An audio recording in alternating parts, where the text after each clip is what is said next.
Welcome to Parent Coaches Unleashed, the podcast where we dive into the highs, lows, and did that really just happen moment of parenting teens and young adults. We're Carrie and Jessica, parent coaches, mythbusters, and occasional referees in the battle of hormones versus common sense. If you've ever wondered, is this just happening to me? You're not alone. We are here to help you with real talk, expert advice, and hopefully a few laughs along the way. Need more support? We also offer private coaching, workshops, and speaking engagements because sometimes even parents don't have all the answers. So continue listening as we tackle this parenting journey together.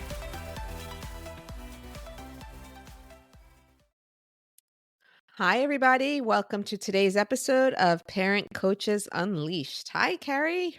Hi, I am coming in after a full sugary coffee drink because I fasted all morning for blood work, and it was not the thing I should have had to drink after fasting. Maybe we should start talking before you crash. Yes, I've been sipping, so. Okay, today's topic really hits home for me. I know it does for you as well, and I'm sure it will for many of our listeners.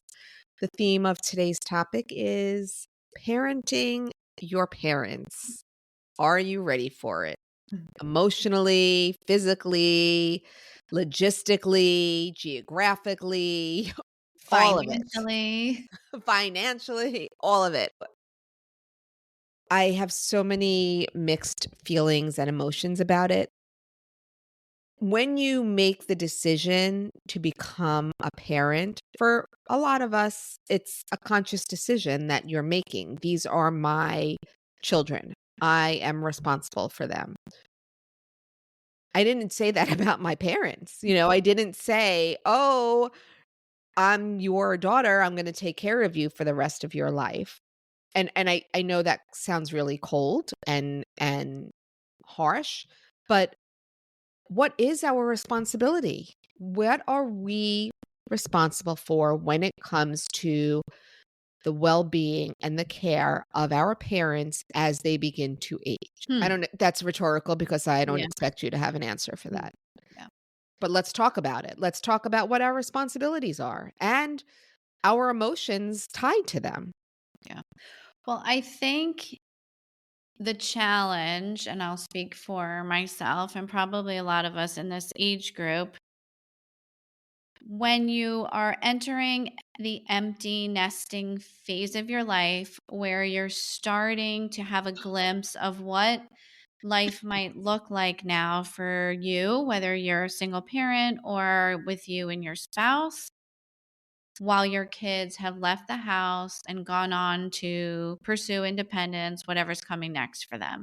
Sure. So it's almost like I think we're looking for a breather, maybe a little celebration of like, wow, we did it. We got to this point. Maybe some of us are sad, like we really loved having the kids in the house. Yeah. And that was maybe some people's job was parents. And now what am I going to do with myself? Or a mix of all of it. Like Yeah. all of those things can be true at the same time. But I think the aging of our parents comes, unfortunately, at that point. Right. And we're not thinking about it. We did not have it on the horizon as something we needed to consider as we're moving ourselves into this next phase.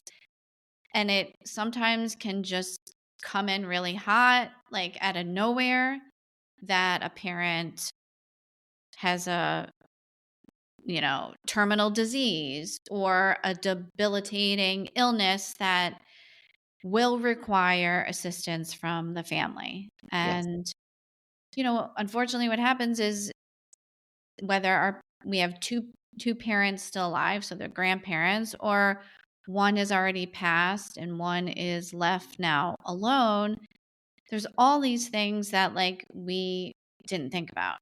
Yeah. So I'm just curious, talking about that, what was your childhood like in relationship to your grandparents? Did your parents take care of them at any time? So interesting. We had for a lot of dysfunction. Um, my parents were married to each other for the longevity. Yep. And so like that was the model inside our home. Okay. However, my mom's parents were divorced and got divorced when my mom was turning 40. So Wow. I was already, 15. Yep. Um, and it was a shock. It was a shock. It came Especially out of that left time. field. Yep, yep, Yeah. I mean, that's uh-huh. not what grandparents did back then. Nope, it was a shock. And my grandmother was the doting, stay-at-home wife, mom, grandma, like, she didn't know how to care for herself. Okay. So it was really challenging, and we lived in Chicago, we lived in Illinois, and my mom's parents lived in Maryland, in Baltimore. So we were not close by. Was your mom an only child? Yes, and my mom Oh, was an only child, so it was a okay. huge shock, and it was very difficult for my mom, and at the time, my mom was going back to school to get her master so, like, my mom had 2 kids, a career, an advanced degree she was working on, and now this. So, really, really challenging. And then my dad, who had parents that his birth father died when he was very young at 5, and it was shameful to be a widow. So his mom quickly remarried, and he was the oldest of 3, and he was kind of like took care of himself. And so his relationship with his mom, who again, those years we were living in Chicago, they lived in Delray Beach, Florida. And the stepdad passed away, and his mom was living single independently and went on to have 2 marriages Oh, okay. after that. So she was So, very capable of taking care of herself or finding someone to take care of. or very capable of finding someone to take Yes. care of her. So there was all sorts of Dynamic. it wasn't Yeah, traditional, let's just right. say that. So, So I'm no, there was no, like, no one. there was no model for you, there was nothing. Mhm. So did your mom take care of her mom? Like, what did she do with the distance and your mom's care? Who if there was She no other sibling, who helped your mom if she who helped your relocated grandmother if she yeah, she needed it? relocated her to Florida. Okay. So she moved into Kings Point in Tamarack, Uh-huh. and she actually started a nice career for herself because she did stay living in Maryland for a while after the divorce, and she had to get a job, so she went to work in retail, and she worked back in those days for Lord& and Taylor, and she probably worked for them for over 20 years. Oh, wow, So okay. she really so that was like her purpose. She went to work. So the transition, there was a Lord& and Taylor back in, Plantation down at the Oh, I Fashion didn't Mall okay. or near there. Yeah, back then. So she ended up living maybe 10 minutes away from where my parents lived because they moved to Coral Springs. And, no, that ended up but the relationship with her father became a little strained Because of that. because, he did not leave on such nice terms, and there were I don't wanna go into their garbage, but, so it was a little strained. But she had a good relationship with her mom, set her up independently, and she was close by. So Okay. that worked out. So I did see that, but at this time, I was in college, so I didn't see it firsthand, but I Right. knew my mom would talk to me. She had no siblings, so, I was her person when she wanted to Bend. share about things with her parents. So that was that. And my dad being the oldest of 3, he has 2 sisters. This is like it in those age, it was like the sisters would just take care of the mom. Like he really did not have any responsibility for his aging Okay. mom. And yeah, with them, honestly, all of them thankfully died of quick illnesses. Like there was not this. I know I'm saying this only because now Listen, I can laugh. I'm allowed you can because totally laugh. I had that too. It just sounds I know it sounds morbid or but it's like not. It's the insensitive, reality but that as we have aging yeah, relatives, you because want them to then, have a peaceful. yeah, then dumped in my lap came Alzheimer's when Yes, my mom was diagnosed at a young age of 64, that's so 65. young. And my dad is a godsend because he took care of her. And again, he was not the caretaker. My mom stayed home and then she went back to work, and my mom did everything and made everything look easy. And now here it was, someone was going to have to take care of her. Mhm. And my dad stepped up. And I always say that if it was reverse, if first of all, he was an amazing caretaker. He did everything. He never complained one time. Okay. Like he didn't really ask us for help. Like we had guidance because we had hired actually there was this amazing, they lived in Asheville, North Carolina, and there was this amazing memory care facility, but it wasn't somewhere you lived. It was about education, and they provided doctors and services. Okay. So we would meet with a geriatric specialist every 4 months where they would educate us on what to look for and how to provide, safety and support for my mom. And she would be assessed during those visits, so we knew what might be coming. Right. But it got to a point like my dad wanted to take care of my mom. Like we had to force the hand Right. when it was time for him to look for either in-home care or for her to go live somewhere, because we could see that it was starting to take a toll on him, even Right. though he didn't think so. He was afraid no one was going to take care of her like And he ult did. and ultimately, she ended up Yes, at a she care did. She in went into at a a memory memory care care facility. facility. Yes. Okay. And that's where she spent almost 2 years of her life and then passed on. And in our family, again, I know everyone thinks about this differently, but it was a blessing because she was not there. And I know that is not how she would want to live her life.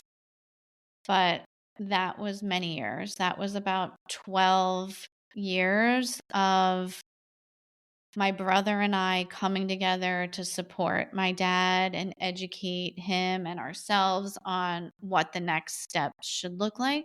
Okay. Um, so, but all that being said, that happened at the same time. I had middle schoolers and high schoolers. And as we all know, we've talked about it, right? Like we raised our kids in Parkland. We have a school shoot. Like There was a that lot going all on. was going on at the same time. Yeah. So I feel if I like could have raised, the red flag or the white flag, like, okay, I I'm done. want out, I'm Right. done. I can only handle part of this, but I had no choice. Right. I had no choice. I obviously had my brother and I have a husband, but And at the time, I mean, you also had your dad, so it wasn't all yes, it was yeah. difficult, 100%, Mhm. but you weren't alone. You Correct. had your brother, you Correct. had your father, and then you had the support of your immediate nuclear family to help Yes. you through what you So were dealing with your mom. 100%. 100%. Yeah. But still, not easy, and not easy to watch your mom who you speak about you hold her in such high esteem, Yeah. just talking about how she always made everything look so effortless, Mhm. and I know you've expressed how you wished you were able to talk to her about parenting, and she wasn't there anymore. So No. it's not just dealing with the diagnosis of Alzheimer's, it's Mhm. also dealing with the loss of your mom Yes. Yes. at the same time. So she's Mhm. there, but she's not. Correct. Correct. Yeah. Right. What like I'm sure there's other diseases that fall into the same category, but, you know, it's grieving. You actually lose your parent twice, Yeah. and it's a bizarre state of grieving because the first time you see them, they're right there in front of you, but they're not. They're a different person. You have to figure out how now to relate to them. Mhm. And then the second time, it's a relief because they were just trapped in this body and like living no quality of Right. life. So you're relieved, but then it's the finality of, right now I'm joining the group of people that say I no longer have a mom. Right. So, Yeah. yeah. And what about you? I know your So, dad died at an early age, but y the yeah. grandparents. So it's so ironic because, my when I met Lonnie in 1999, I had 3 out of my 4 grandparents still living. Like, Mhm. my grandfather died in April of '99. My father died in June of '99. So my mom lost her husband and her dad within a couple of months of each other.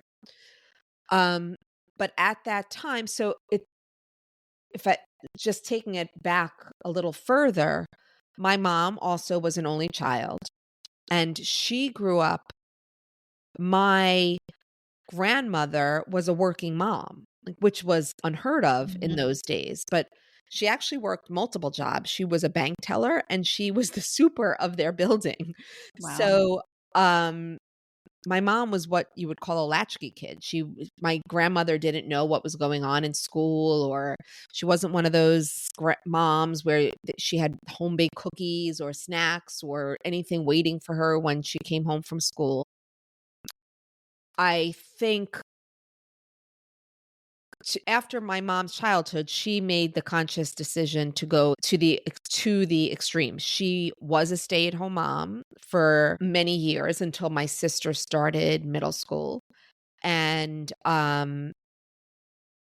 she became super involved in our lives and wanted to know everything that was going on. And I think a large part because of what she missed from her own mother, which is so often what we do as parents. We either parent the way we were parented or go the complete opposite. So, um, however, we lived in Brooklyn and we had a 3-family house.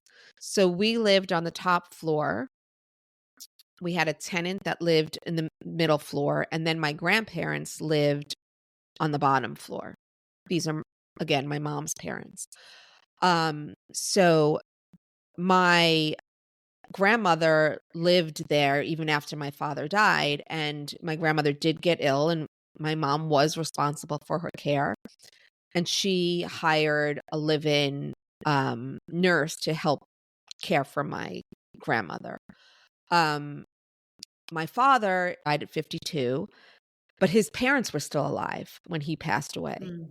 And up until that point, they lived around the corner from us. So my father, who was one of 4, he had 3 sisters, 2 older, 1 younger.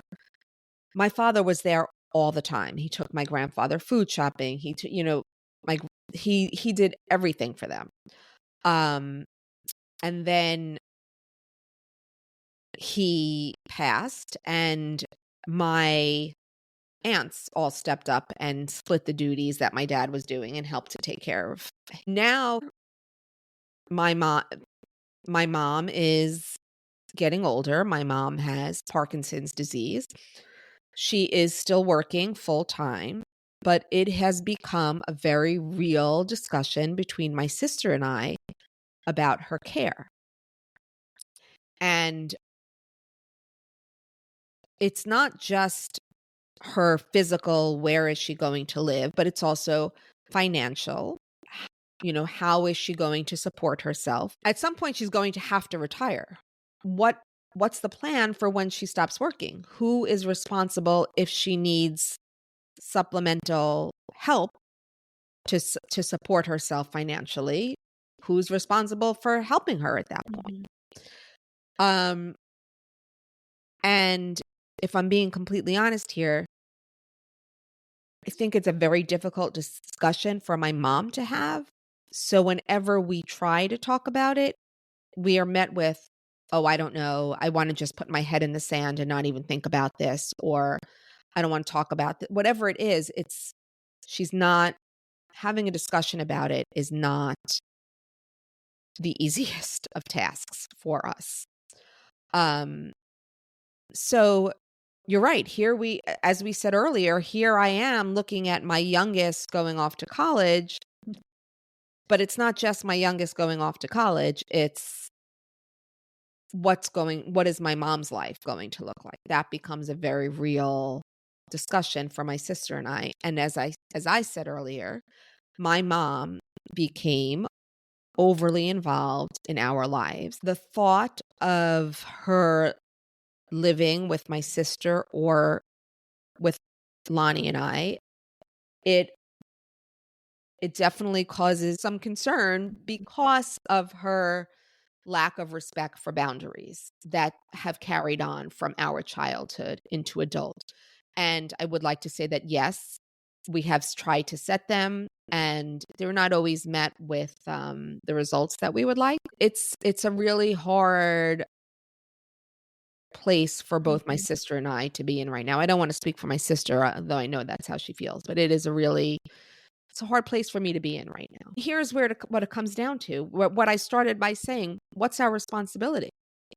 I do feel responsible for making sure that she's taken care of, but what does that mean? What does that look like? So here's the question. I know like our grandparents and their children, so our parents in that generation, there wasn't a lot of open communication, right? Right. Like they didn't talk about feelings and share. The question being, did they share with their kids what their wishes were? And that's why our parents took care of them? Or was it just looking at generations of this is unspoken, just what you did? I feel like it was just unspoken and this is what you did. Okay. So now here we are where we are parenting differently. We are having much more open communication with our children, with our friends, with our spouses. And now we're trying this with our parents who are not either used to it or comfortable with it or Yeah. open with it. So, where do we fall? Well, my opinion is I think that we have the conversation, and I think it's okay if we ask them, what is your plan? Right? Like, and if they can't give you one, then I think it's okay for us to share options or what we might see. Right. But I also think it's okay for us to talk to our spouse and with our family and decide what we really want. If we really don't want the parent, grandparent to come live with us, I think that is okay. Right. Now, should they have planned, meaning our parents planned for retirement and illness or future? Yes, but at the same time, were they not and again, I'm speaking in very big generalities. Were they not the generation of pensions and all these types of things that maybe they had access to? They certainly have Medicare right now. Right. Um, I think I know you're speaking in generalities, but I yes. think that every case is a little different Yeah. financially. What happened with their money? Did they have a bad investment? Did they Yeah. have to bail a child out of there's so Yes. many different. Yes, absolutely. Absolutely. But I feel like it starts with a conversation about plans and wants and desires, understanding each person's viewpoint, and then coming up with what that looks like. But if the parent or grandparent can't decide or they don't have the mental faculties to decide, I think we have to Right. as the children, as the adult children.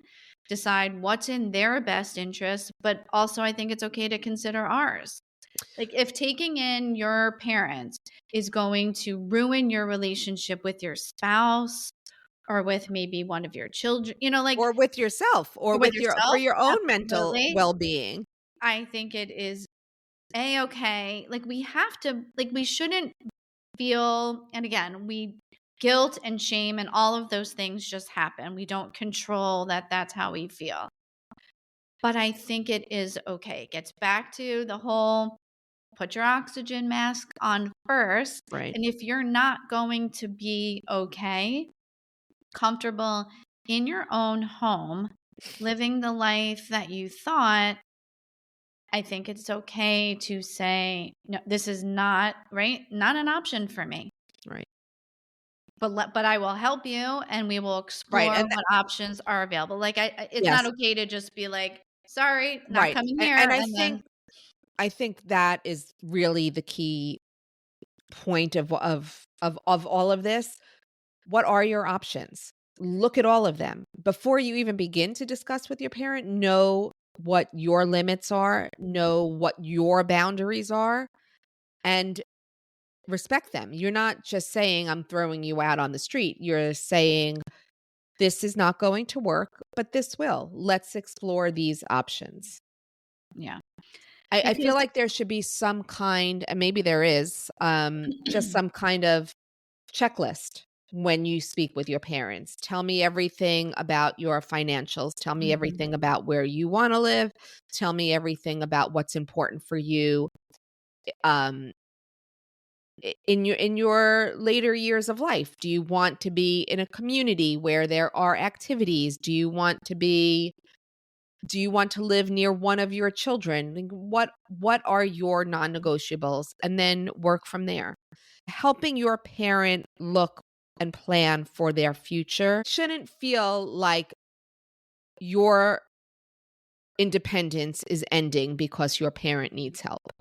You just have to find a way together to find what the best living situation, mhm, financial situation, social mhm. situation is going to be for your parent. And that is going to look different for everybody. Yeah. And just because your best friend took their mom in to live in their spare in-law suite or in their extra room that they had because their kids graduated from college and are adulting, that doesn't mean you have to do it as well. Mhm. You have to do what is best for you, for your mental health, and for your family dynamic. Yeah, and I think making the choice, albeit a hard one, to say no, mom or dad, you cannot live with me, ultimately will save your relationship and you will hopefully be able to have an ongoing healthy relationship rather than bring them into your house when you didn't really want to and then you are going to be resentful at every step of the way. Like Right. do it if that's what your desires are and what you really want and you're that natural of a caregiver, like I'll be honest, I'm not naturally a caregiver. Like the thought of wiping one of my parents' backside, it's just a no. Mm-mm. That's a hard line. But there are some people that just don't care about them. You know Right. what I mean? It's Like true. I'm curious I though, just what if one of your boys became debilitated? God forbid a million times over, but what happens if would you be able to do it for them? I think so because I did it when they're mine. They're part of me, Right. and I did it when they were young. So, yes, I think if one of my children was disabled and needed me to do that, And I could do it. Something about it just but to be honest, I don't even know if I could do it for my kids. I don't know if I could do it for my husband. I don't think that means you're not a natural caregiver because if you asked, I would definitely say that you are watching how you care for others. I mean, the fact that you get up early and make my kids sandwiches and lunch to take skiing, I think that caretaker is a big part of who you are. But wiping your parents' butt is a whole nother. situation. Yeah. That to me becomes aid. You become a healthcare aide, and that's not what you No, signed up no, for. I am not. That would not be a job that I would ever want. Um, but the emotional part, and again, like the tactical stuff. Where are they going to live? Who's going to care for them? How much is it going to cost? Right? Like those are all heavy decisions. But the emotional part that creeps up on you and just smacks you in the head, like without warning, Right, when you see your parents saying something or making a decision that absolutely is out of character or makes no sense anymore, and you're confronted with like, what is happening? right. What is happening? The car having to take the keys away. This Carrie, is a that's real like safety issue. absolutely. I mean, yes, of course, our loved one, like we do not want our parent to get hurt, Or hurt somebody else.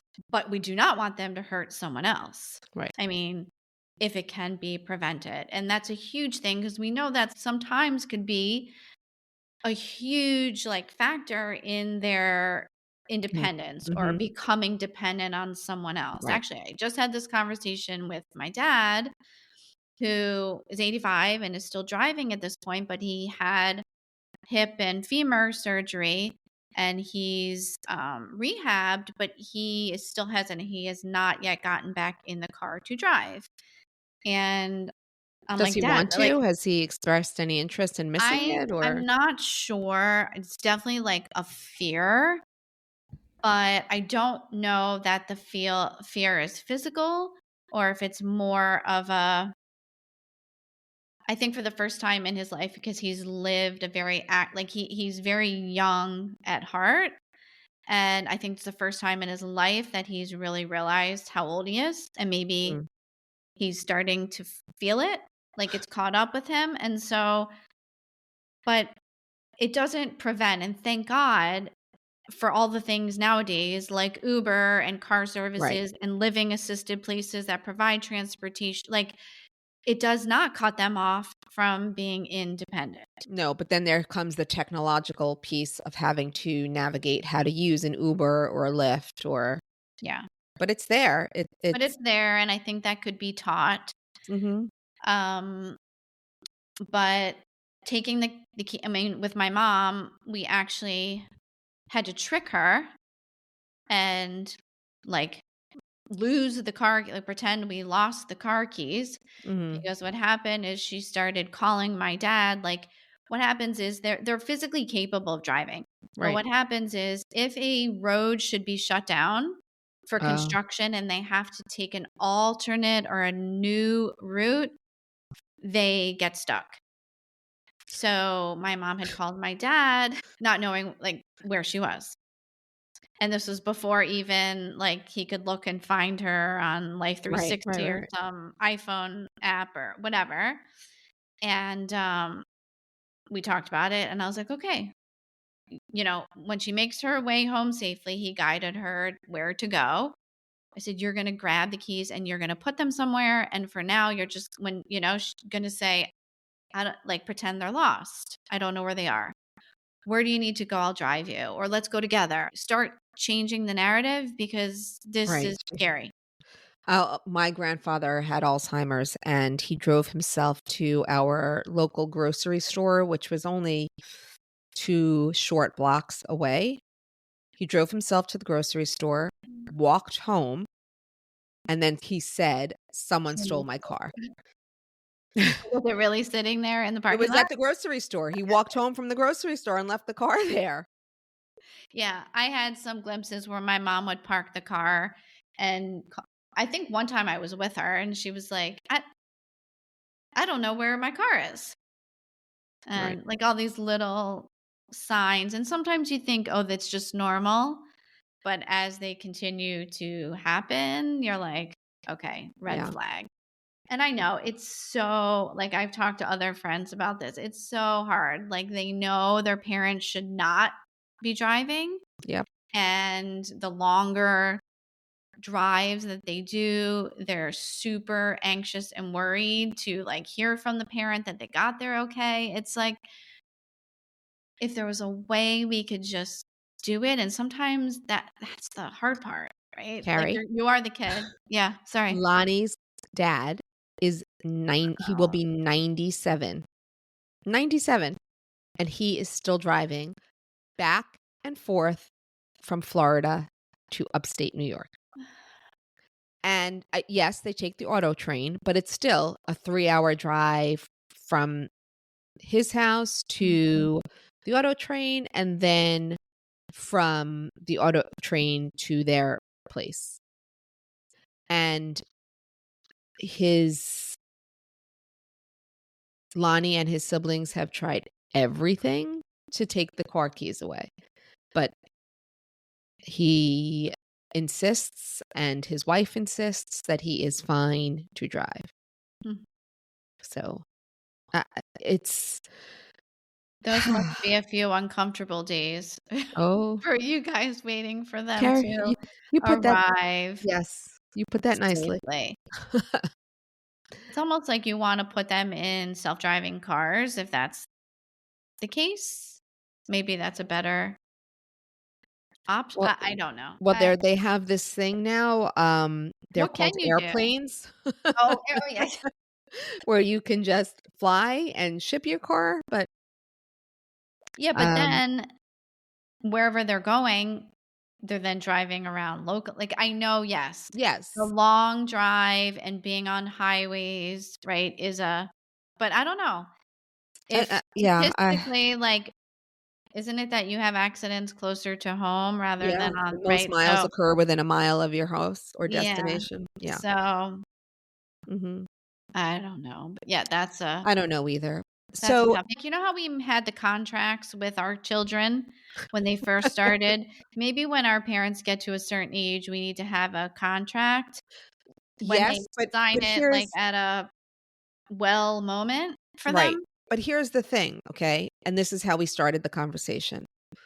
Those are our kids. We parented them. We made the conscious choice to have them, and we are responsible ultimately for their well-being, at least, until they're living independently and adulting. Even then, we have such a strong sense of responsibility for our kids.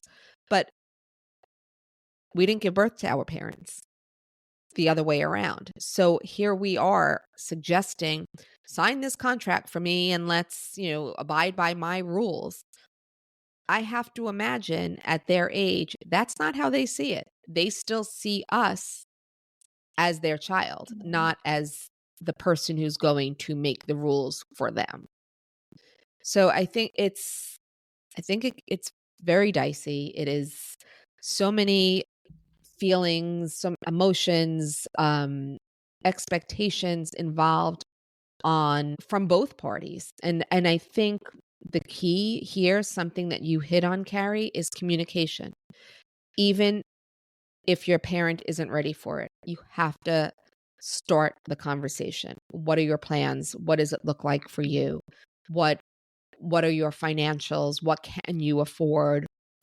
And like I said earlier, there should be some kind of checklist. I'm sure if you Google it or put it in ChatGPT, there is something that will come up that will be generated about how do I have a conversation with my aging parent about their plans for the future. There has to be. And everything starts with a conversation. Right, so that answers the question, like, that is the only part of this that we can control, Yep. is asking the questions, trying to understand what they want, but stating where we stand on Right. everything Setting and your what we're boundaries willing yeah, what we're willing to do and not do. for sure. So, but It's not easy. it is And not easy, and no one anyone who tells you actually differently is either a saint or I don't know. But mm, yeah, our advice to parents is right now, think about, if you haven't already thought about it, what plan you have for yourselves as you age yeah, and share it with your children. absolutely. Because let's not have our children be in the same situation Yeah. in 30, 40 years that we are in right now by communicating what you want, what your expectations are, or having a plan already there Yeah. so they don't have to Yes. make these hard choices. And your kids, as they age, like Avery is now 22, and we've shared with her who our financial planner is and who our lawyer, our will, which lawyer has our will and information regarding our estates. So everything is taken care of. She just has to make 2 phone calls. And unfortunately, she has a friend who very suddenly lost her mom. Her mom was 60. It was a terrible, terrible situation. But she said to me, "I'm so thankful that you and dad have taken care of this and let me know." Yeah, I know. It's a little morbid, but Ken had this business on the side that we started during COVID, um, where we put all of this information in something called Everplans. And it is not his software, but he used the software. And it's not so you're putting in like how much money we have and who gets what. Like that stuff's all with the Attorneys. lawyers Uh-huh. and in trust, whatever. But it is the digital plan to navigate where everything is. So if you were to click through it, if our kids, so my brother's in like our, what's the word I'm looking for? The Executor. executor of all of this. So there's like even passwords Yep. for this. Where would you find this? Where's our car leases or Mm. the documents for our cars and keys and what do we own and all Right. those things. So anyway, so we update it every year. So what happens is when Ken and I travel and the boys are not with us, I will actually send an email as a reminder, hey, everything's Yeah. here in Mhm. Everplans. But right now, Ken and I are not in agreement. This is the morbid part that of what we want. Ken wants to be buried and I want to be cremated, so Mm. those types of things. We have not made funeral arrangements for ourselves, but we Yeah. have our wants and desires. And so I will email that information to my kid. Like today, I want this and dad wants this. And I'm like, Right. I know it sounds weird, but right, that's the part. Like Yeah. anything could happen. And then the kids are like, we have to make this decision because I have no idea Right. what my parent would have wanted. Right. So, That's makes you Listen, these are hard think about it conversations. and They're not easy, they're not comfortable, but they are important. yeah. So, So, we're gonna wrap this up because I have to go call my mom. Oh. that's a good way to end. All right. So, we'd love to hear from you guys. What is it that you're struggling with or that we did not touch on with regarding parenting your parents? Because we're actually looking for someone who works with this age group to actually give us more guidance here. That would be So awesome. reach out. You can reach us on Instagram, Parent Coaches Unleashed, or send us an email, info@parentcoachesunleashed.com. And thank you so much, as always, for listening. Thanks for being with us.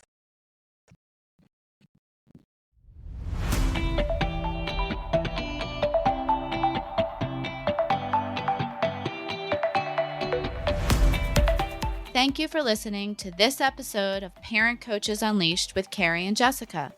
Together, we can raise the next generation of independent, capable, and compassionate young adults. We encourage you to send us an email with questions and feedback to info@parentcoachesunleashed.com. Please remember, you are not alone on this parenting journey.